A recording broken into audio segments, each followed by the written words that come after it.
Tumsifu Yesu Kristo, mpendwa mtazamaji wa Paulo Nyoni Online TV. Leo ningependa tupitie kidogo tafakari ya Dominika ya 6 ya sikukuu ya kupaa kwa Bwana mbinguni. Tafakari ya Dominika ya 6 ya kipindi cha Pasaka mwaka B wa kanisa, sikukuu ya kupaa kwa Bwana mbinguni. Karibu mpendwa mtazamaji.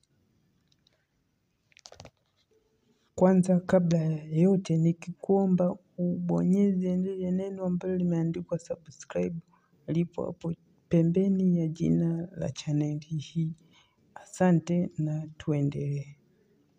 Dominika hii ya 6 ya kipindi cha Pasaka inatufanya tujiandae kwa sikukuu ya kupaa kwa Bwana mbinguni, tukikumbuka tukio la Yesu kupaa mbinguni mbele ya mitume wake. Katika Injili ya Yohane sura ya 15 mstari wa 9 mpaka wa 17. Yesu anatoa wosia muhimu kwa wanafunzi wake. Pendaneni kama nilivyowapenda ninyi. Hii amri kuu inayotufundisha kuwa upendo ndio utambulisho wetu kama Wakristo. Kwanza tukiangazia upendo wa Yesu Kristo. Yesu anasema, kama mkizishika amri za Baba yangu na kukaa katika pendo lake, vivyo hivyo nanyi mfanye. Hii inaonyesha kuwa upendo wa Yesu kwetu ni mfano wa kuigwa. Upendo huu sio wa maneno tu, bali ni wa vitendo, unaodhihirishwa kwa kujitolea na kujali wengine, kama vile maskini na wenye mazingira magumu. Pia upendo kama kipimo cha utu wa Kikristo. Yesu amesema hakuna upendo ulio mkuu kuliko mtu kutoa uhai wake kwa ajili ya rafiki zake. Hii inatufundisha kuwa upendo wa kweli ni ule wa kujitolea, unatafuta mema ya wengine bila kujali gharama. Kama Wakristo tunaitwa kuishi upendo katika familia, jamii na hata wale wanaotukosea.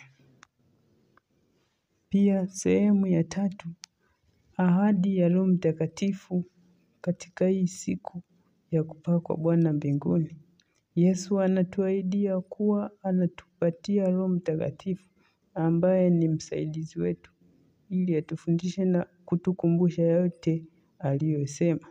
Roho Mtakatifu anatusaidia na kutufundisha kuishi upendo huu katika maisha yetu ya kila siku.